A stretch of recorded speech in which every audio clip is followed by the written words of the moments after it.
Hey everyone, welcome back to She Tried It. If you're new here, my name is Karita and I'm all about crochet, knitting, and making yarn crafts fun and approachable. Today we're doing something a little bit different. We're gonna do a Q&A. I also wanna talk about my brand new pattern called the two-tone flow scarf. So before we hop into the Q&A, let me tell you about this new knit pattern that I designed that is available as a kit on the Lion Brand website. Like I said, this scarf is the two-tone flow scarf. The scarf is all about effortless elegance with a fun twist. The design is simple but impactful. Using the stockinette stitch, it creates a smooth, classic texture that really lets the colors shine. It's beginner friendly, but even seasoned crafters would enjoy the meditative rhythm of this pattern. Let's talk about the colors and the yarn that I chose. So the yarn I chose for this design is Hue and Me, which I've used before. I love it. It's by Two of Wands and it's a Lion Brand yarn. The colors that I used are Dirty Chartreuse, which is this one right here, this light green color, which I really love the most. That's why I used it for most of the scarf. And then I also used this dark emerald green color, which is also very beautiful. In the middle, pretty much all you're doing is you're holding them double and you're knitting with both of them. I give very clear instructions in the pattern for how to do that. What I love most about the two-tone flow scarf is that it's super customizable. Whatever two colors you want to use, I think it would look beautiful. If you want them to be more of the same color family, I think that works really great. If you want them to be totally opposite, black and white, I think would look beautiful, but I would love to see your creativity. So if you make this pattern, please tag me in a picture or let me know how it turns out for you. So with that, I hope you purchase this pattern off the Lion Brand website. If you don't want to get it off the website, the only benefit for getting it off the website is you can also get the yarn. So you'll purchase the yarn and you get the pattern for free. But if you don't want to do that and you already have two yarns that you want to use, you can just purchase the pattern from my Etsy or my Ravelry shop, and I will have all of that linked in the description box below. But let's hop into these questions and let me give you some answers. Okay, so some of you who have been around here for a while may know the answer to some of these questions, but even so, I think it's fun to just hop back so the new people that have been here. I don't think I've done a Q&A since I've had like 1,000 subscribers, maybe even less than that, so we've been growing, so I think it's time for a Q&A. How did you learn to crochet or knit? So for both, I learned to crochet and knit at free classes at the library. There is a library that's right next to my job, so I walked over to go get a library card, and when I got the card, they gave me all this paperwork, and they were like, well, here's our class schedule, and here's online books you can get. I didn't realize library cards came with that many perks. I thought I was just getting a card so I could go get a book from the library. Turns out they've really upscaled, and maybe I just was never really a library person, but they did have a lot of classes, and one of the classes that I noticed was Intro to Crochet, and once I did the Intro to Crochet class, I took a couple, and then she was like, I also do an Intro to Knit. So I took both classes, loved them, great teacher. I've never seen her again. This was all like right before COVID hit, so I've never been able to find that woman. They actually closed down the library that I took the classes at, and they moved to like a bigger, better location. And that class really got me started, and then everything else that I've learned has been through videos on YouTube. What inspired you to start a YouTube channel about crochet and knitting? So I've always wanted to have a YouTube channel. I thought it was going to be about natural hair. I started this channel being about books, and I'm not much of a reader. Like, I'm just not super consistent with it, and the books that I like are very niche. I don't think that people really like those types of books. I'm really into like self-help or educational books, not really novels or anything like that. And like I said, I go through spurts of reading books. Sometimes I love it, sometimes I hate it. A book channel is not really my thing. Now the hair channel, I have wanted to incorporate that into the knitting and crochet, but I really have no clue how to do that. It's so funny because my most viewed reel is actually me doing my hair with one of my favorite hair products, the Dew Mousse. So if I could like somehow make hair and crochet and knitting all blend together, I would so do that. But right now, we're just gonna stick to knitting and crochet. What's the first thing you ever made, and do you still have it? I actually do. I'll be right back.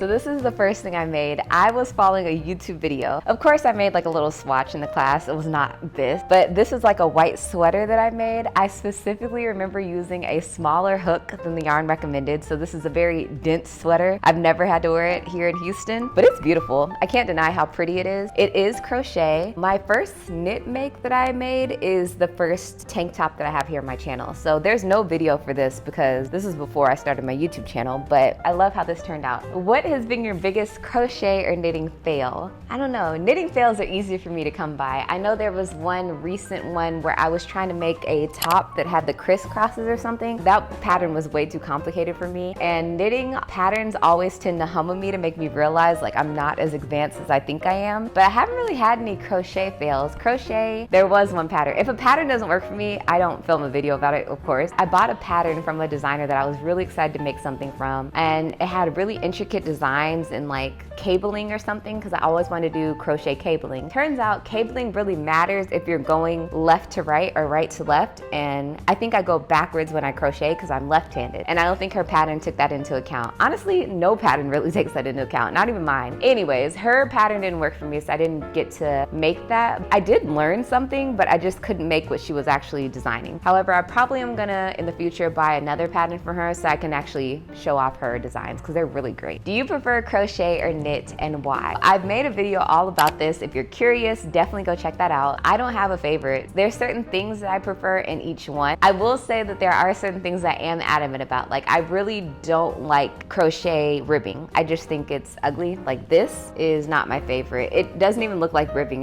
It's not stretchy, it's just there, you know, it's ugly, which is how most crochet ribbing is. I will, in a heartbeat, knit the ribbing onto a crochet piece. That's how I work around it. It's not a huge deal. In terms of crochet, I like how sturdy it is. I love working with crochet thread. I would probably not do that very often with knitting because I don't really like working with thin things on knitting. That's just my preference. I don't have a favorite between the two, but there are specific things I do like with knitting and a few things I do like with crochet. What is your favorite yarn to work with? So I have quite a few favorite yarns to work with. My favorite, as we all know on this channel, is Curio number 3. I have not been able to get my hands on it. I don't know what's going on with the company, but that is a great yarn. So if you want to purchase a yarn, I'll definitely leave that in the description box below. I have a whole video about it and all the things that I've made with it. Other than that, so this is Curio number 3 and this is Lion Brand's 24/7 cotton. I think it's just as amazing. The only thing was I wish it was a little bit thinner, which they do have a DK one, but the only difference is the Lion Brand 24/7 DK is not mercerized cotton, it's just cotton. So I've never actually worked with it because I like cotton that's mercerized. What does that mean? I don't really know. I'll put a definition over here, but something about it being mercerized is what makes me like it. So since it's not, I've just never gotten that yarn. There are a lot of Lion Brand yarns that I like. The thing is that they're in like the bigger collection that you can only get on the website. So you're not gonna see them in stores or anything like that. And what's the hardest pattern I've ever tried? I think I kind of answered this before in terms of my fails. So the hardest knit pattern would be the one I made the video about. The hardest crochet pattern is probably just poorly written patterns by designers, unfortunately. I'm never gonna call them out or say that or anything like that on my channel. How do you choose colors for your project? So it really just depends on what the vibe is. I have a project that I'm designing right now where I'm using lavender and white, which is so not a color palette that I typically use, and I hope it works out because I'm very much a neutral person. If everything on my channel could be like black or brown or taupe or beige, I just don't really wear many colors. I'm not much of a colorful person. I do like green. Green is probably one of my favorite colors. I like orange too. Yeah, I'm just not super colorful, so it really just depends on how I'm feeling. I've also had times where I didn't have any idea what color I wanted to use, and I did a community post and I had y'all help me choose the colors. So y'all have been extremely helpful on quite a few projects where y'all helped me choose the color. If you've never helped me, make sure you stay tuned to my community post and maybe you could help me on my next project. What tips do you have for beginners who feel stuck? So what I would say for beginners who feel stuck is I think sometimes we can get so into video tutorials that we really need an actual teacher. So if you feel stuck, I would either go to your library, see if they have a class, go to your local yarn shop, see if they have a class. But I think sometimes you really need a person to show you what you're doing wrong. Sometimes it's very hard for you to self-diagnose based on watching a video, and you just need a teacher to teach you how to do what you're doing. Other than that, I say just keep practicing. If you practice, you definitely will get better. What's your favorite project you've ever made? I'm gonna say it's the waffle stitch scarf that I made. It's a really great scarf. It's actually cold outside right now. I've been wearing that scarf like every single day. It is an amazing scarf, and I don't give it enough credit, but it's made with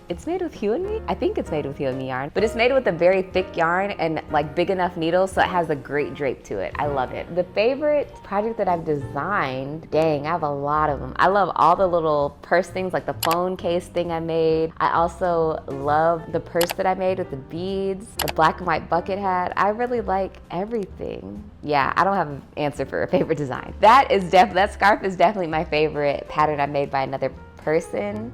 No, that's not true. I like the tapestry. I don't know. know. I can't answer. I don't know. How do you come up with ideas for your videos? So I've been doing a lot of community posts, and typically I have polls on my channel, and sometimes seeing how y'all vote on those polls really helps me come up with ideas. Other times I just brainstorm like what people are thinking about or what I would want to know, or maybe as I'm working on a project I spark an idea. It really just comes from various places, but if you ever have a video idea, definitely let me know. I prefer more talking stuff, even if I'm just talking about what I'm making. I'm not much of a tutorial girl. That's just not my thing. I'm not saying I'm not a good teacher, but I just prefer not to do that. I have, but it's just not my favorite video to film. What's your filming and editing process like? It's pretty laid back. I don't have anything professional really. I mean, I have a mic, but this is just from Amazon. But yeah, I just kind of film on my phone. I have my iPad over here. I have a laptop. There's just not much going on. I'm very much a minimalistic YouTuber. This thing is not really making me money right now, but I really just enjoy sharing what I'm making. I'm hoping that one day like my kids and my grandkids can be like, oh my gosh, my mom crocheted some beautiful stuff, or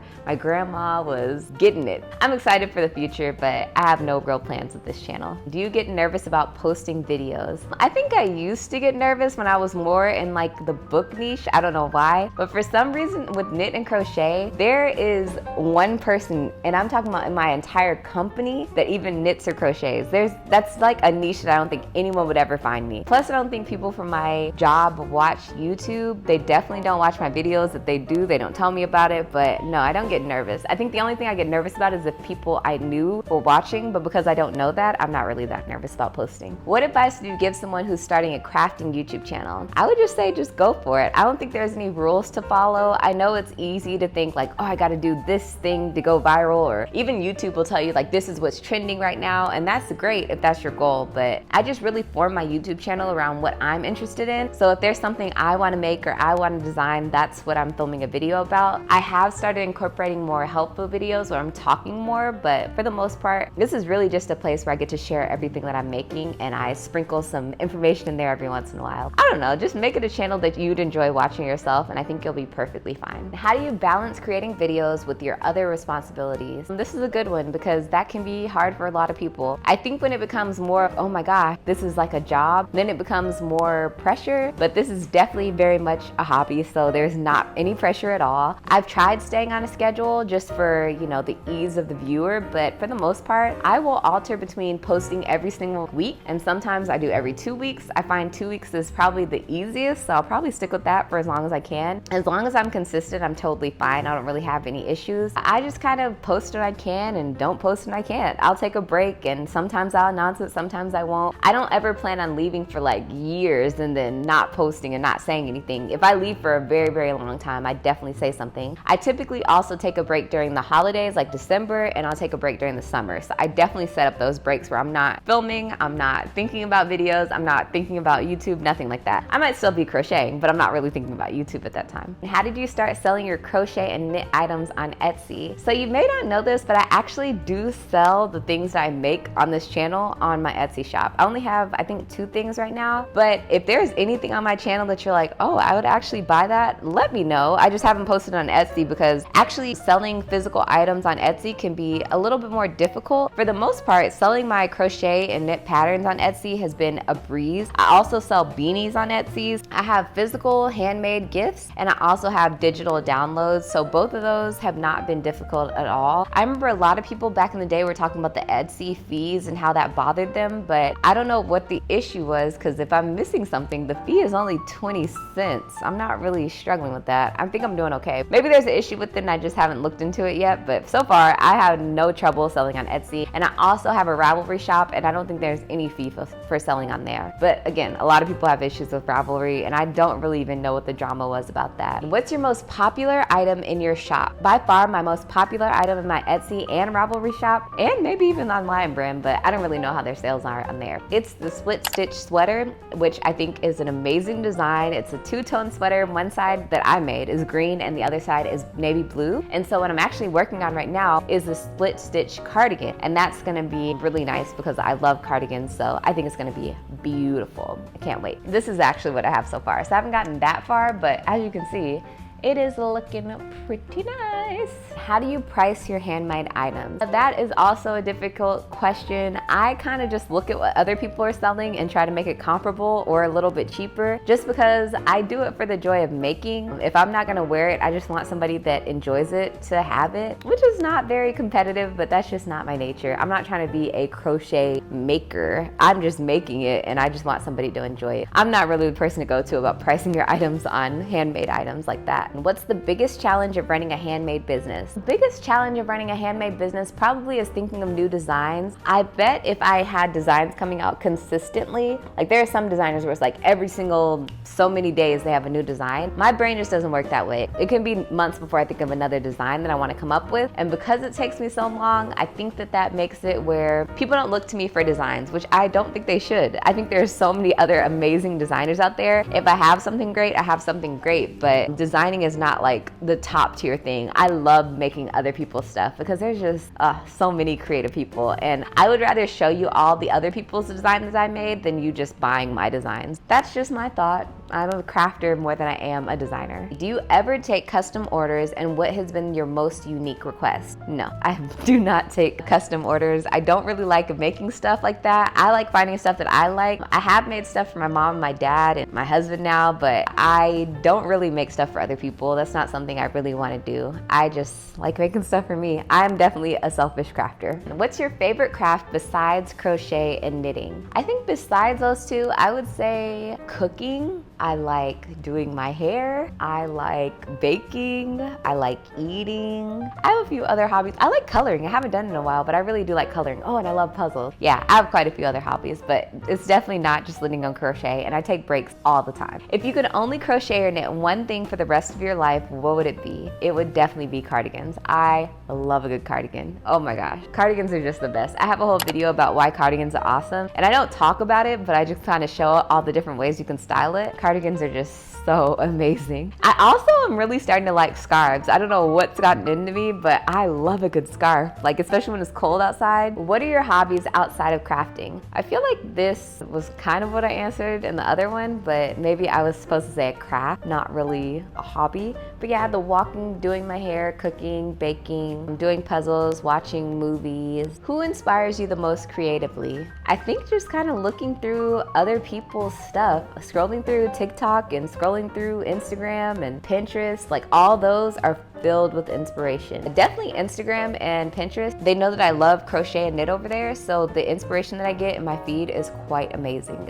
It's really nice. What's your favorite place to shop for yarn? I would say if I'm getting it myself, I prefer to go to Michael's. That is my favorite store to get yarn. For the most part, I get all my yarn directly from Lion Brand. I do work with Lion Brand pretty closely. I pretty much have access to all their yarns. I do not squander that opportunity. I get as much of their yarns as I possibly can. I'm not a hoarder or anything like that, but if they have a new yarn coming out, I most likely want to try it. There's actually some that I really do want to try, so I need to kind of play catch up. But the hard thing about me is that when I like something, I like it, and it's really hard for me to like try something new. But they have a new yarn where it has loops on it and you don't have to do regular casting on for your knitting. I thought that would be interesting to make a video about, but let me know if that's something y'all would even be interested in, because maybe it's just me. But they have a blue one and like a lavender one, and I feel like that would be a really cool video to make something with those colors or something. What's one thing you've always wanted to try but haven't? I have not always wanted to try, but every once in a while, punch needling, embroidery, and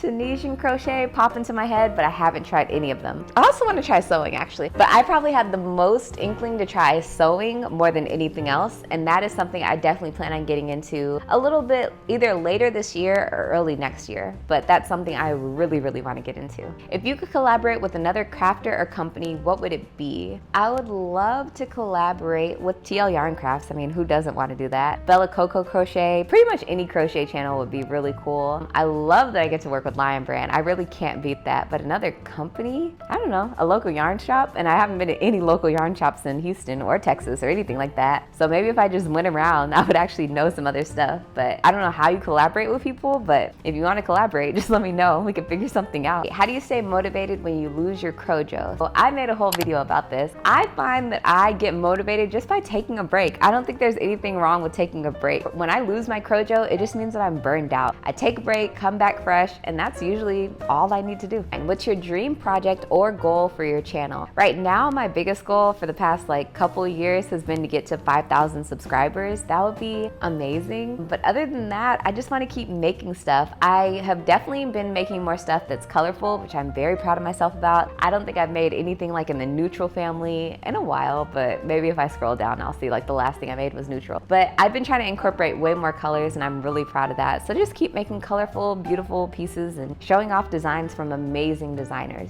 If you could give one piece of advice to your audience, what would it be? I would just say to find something that relaxes you. I'm hoping you're watching this channel because you do knit or crochet. If you don't, it's an absolutely amazing hobby that you should get into. I just think it's so cool that we can all bond in the fact that we do this amazing craft, and it's so great to be able to share that with some other people. But that's it for the Q&A today. I hope it gave you a little bit of insight into my crafting journey and maybe even inspired you to try something new. If you enjoyed this, don't forget to like this video, subscribe to She Tried It, and hit the notification bell so you never miss a cozy crafty chit chat. Now, I want to hear from you. What's something you've always wanted to ask a fellow crafter? Drop it in the comments below, and who knows, maybe I'll do a part 2. Until next time, keep crafting and be inspired. Bye!